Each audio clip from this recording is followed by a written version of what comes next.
झारखंड सरकार ने राज्य के लोगों के लिए पेट्रोल पर प्रति लीटर 25 रुपए की छूट देने का ऐलान किया, लेकिन इस सस्ते पेट्रोल की सौगात में कई पेच फंसे हैं।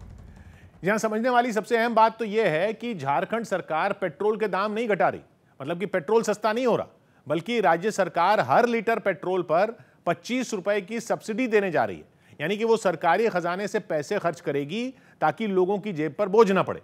लेकिन झारखंड में हर किसी को पेट्रोल पर 25 रुपए की छूट नहीं मिलने वाली।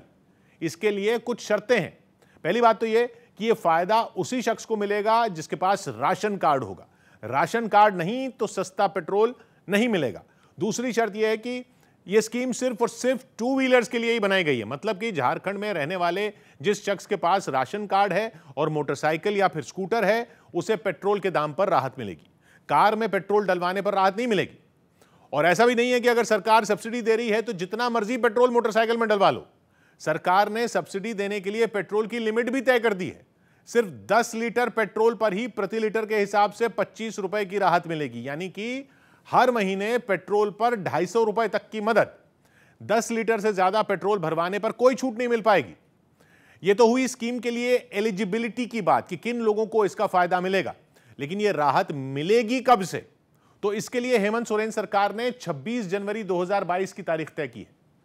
अब लोग सोचेंगे कि क्या पेट्रोल पंप पर अपना राशन कार्ड दिखाना होगा तभी प्रति लीटर पेट्रोल पर 25 रुपए बचेंगे? तो पेट्रोल पंप पर यह सब्सिडी नहीं मिलेगी, वहां से पेट्रोल भरवाने पर पूरे पैसे चुकाने ही होंगे। सरकार सब्सिडी डालेगी सीधे मोटरसाइकिल चलाने वाले के बैंक खाते में। अकाउंट में हर महीने रुपए आएंगे, जिससे पेट्रोल का खर्चा निकल जाएगा। इस योजना का ऐलान झारखंड के मुख्यमंत्री हेमंत सोरेन ने अपनी सरकार के 2 साल पूरे होने पर किया और तर्क यह दिया कि पेट्रोल की ऊंची कीमत की वजह से गरीब और मध्यम वर्ग के लोगों पर मार पड़ी। उन्होंने दावा किया कि गरीब के पास मोटरसाइकिल या स्कूटर होने के बावजूद वो उसका इस्तेमाल नहीं कर पा रहा क्योंकि पेट्रोल डलवाने के पैसे ही नहीं है। इसलिए उन्होंने इस योजना को शुरू करने का फैसला किया। लेकिन यह जान लीजिए कि पिछले महीने केंद्र सरकार के पेट्रोल और डीजल पर एक्साइज ड्यूटी घटाने के बाद जब लगभग सभी राज्यों ने पेट्रोल और डीजल पर वसूला जाने वाला वैट घटा दिया था, तब भी झारखंड सरकार ने वैट कम नहीं किया था। फिलहाल झारखंड में 1 लीटर पेट्रोल की कीमत करीब 98 रुपए है, जिसमें लगभग 18 रुपए राज्य सरकार वैट वसूलती है।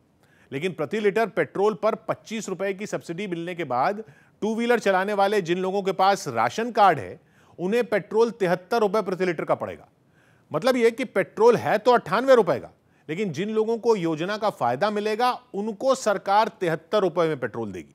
यानी 18 रुपए वैट तो छोड़ेगी ही, बल्कि सरकारी खजाने से 7 रुपए और देगी। वहीं झारखंड में लगभग 59 लाख लोगों के पास राशन कार्ड है और एक अनुमान के मुताबिक वहां करीब 23 लाख स्कूटर और मोटरसाइकिलें हैं। इस योजना के ऐलान के साथ ही झारखंड देश का पहला राज्य बन गया जिसने पेट्रोल की ऊंची कीमत से सिर्फ गरीबों और मध्यम वर्ग के लोगों को राहत दिलाने के लिए स्कीम निकाली है। लेकिन सवाल यह है कि यह योजना लागू कैसे होगी, क्योंकि इतने लोगों का डेटा मेंटेन करना, उन्हें पेट्रोल पर सब्सिडी देना पेचीदा काम है। कई सवाल उठ रहे हैं जिनके जवाब फिलहाल राज्य सरकार के पास ने साफ नहीं किए। पहला सवाल तो यह है कि पेट्रोल पर सब्सिडी पाने के लिए क्या लोगों को पेट्रोल का बिल वगैरह सरकार को दिखाना होगा, या फिर पेट्रोल पंप मालिक को राशन कार्ड रखने वाले उन लोगों की लिस्ट तैयार करनी होगी जिन्होंने उसके यहां से अपनी मोटरसाइकिल या स्कूटर में पेट्रोल भरवाया, और फिर आगे वो जानकारी सरकारी विभागों को दी जाएगी, या इन सब पचड़ों में पड़े बिना राशन कार्ड रखने वाले जिस भी शख्स के पास मोटरसाइकिल या स्कूटर होगा उसे सब्सिडी जारी कर दी जाएगी, और की भी जाएगी तो कितनी? क्या 10 लीटर पेट्रोल के हिसाब से पूरे के पूरे 250 रुपए बैंक खाते में डाल दिए जाएंगे, या फिर उस जिसने जितना लीटर पेट्रोल खरीदा उतने पर 25 रुपए लीटर के हिसाब से सब्सिडी मिलेगी? जैसे अगर किसी ने 5 लीटर ही पेट्रोल खरीदा तो क्या उसके खाते में सिर्फ 125 रुपए ही आएंगे? सवाल कई हैं, लेकिन झारखंड सरकार का कहना है कि वो अभी इस योजना को लागू करने का खाका तैयार कर रही है और 26 जनवरी से पहले पूरी तस्वीर साफ हो जाएगी।